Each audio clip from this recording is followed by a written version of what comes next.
Shalom, shalom, and welcome back to Biselleh Torah. Sukkot is the festival that we're in the middle of right now. We've gone through Rosh Hashanah, the brand new Jewish year, which we inaugurated and celebrated with great joy. And now we've passed through the portals of Yom Kippur, the time when we confessed our sinfulness and asked God for forgiveness. And Zman Simhateynu has arrived. Zman Simhateynu is one of the names of the festival of Sukkot, which means the time of our joy. How does one actually wrap one's arms around the time of joy? We move outside, we shake the lulav and the etrog, we live under a sukkah, we take pride in ourselves, we take joy from nature, we take joy from each other, and we celebrate by eating wonderful foods and the sukkah and celebrating life. But there's more to it than that. I believe that can be expressed by a story that is told between Shimon and Yankel. Yankel and Shimon lived next door to each other, and they had a fight about a calf. I don't know what the particulars of the story was, but they got very angry with one another. And Yankel hired a contractor, and he said, my neighbor, I dug a ditch, and he filled it with water, and I'm so angry with him. I'd like to employ you to build a high fence so I don't have to look at this person anymore. The contractor undertook the job and later came to Yankel and said, I finished.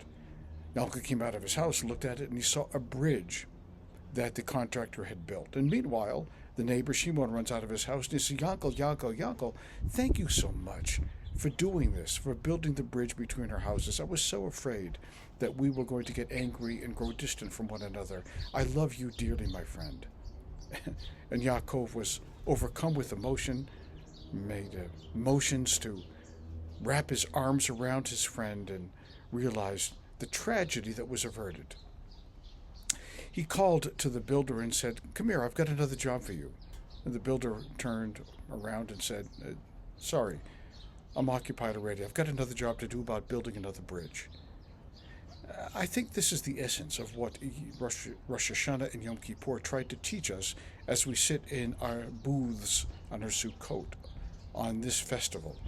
It becomes Zman Simhateynu, it becomes a time of our joy when we realize where we've been and where we need to go to. So, did Yom Kippur and Rosh Hashanah really do the work that they needed to do? Did they accomplish the task that they were supposed to accomplish? Because now Sukkot is really the test of time, isn't it? It's the time when we determine whether that time was actually efficacious or not. Have we worked to try to build the bridges that we mourned the loss of, especially during the time leading up to and including Yom Kippur? If we were effective in doing so, then I think God smiles on us. You did what you were supposed to do, HaKadosh Baruch Hu would say to us. There's a custom in Judaism of placing kvitla in the wall of the ancient temple. A kvitl is a message that we leave for God in the hope that someone can be healed, in the hope that we can realize prosperity. Whatever it is that we want to do, we write the words on a note and have that note stuffed into the kotel, into the wall, hoping that our prayers will be fulfilled. But the real origin of the story is that when writers would be writing something, a passage, be writing a book, be copying an ancient text onto a new piece of parchment, when they would make a mistake, what they would do is they'd take a little piece of paper and they would plaster it over their mistake with the correct words under it, rather than just trying to scratch out what they had done underneath. They'd just write this kvitl, this little note, with the correction on top of it.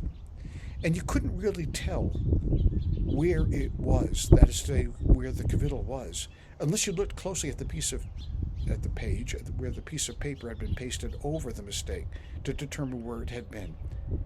I think this is what we all strive to do and become, especially during Zman Simhateynu, to take the mistakes of the past that we regret and we ask God forgiveness from, and then to make it right by doing something new, to paste over the mistake of the past.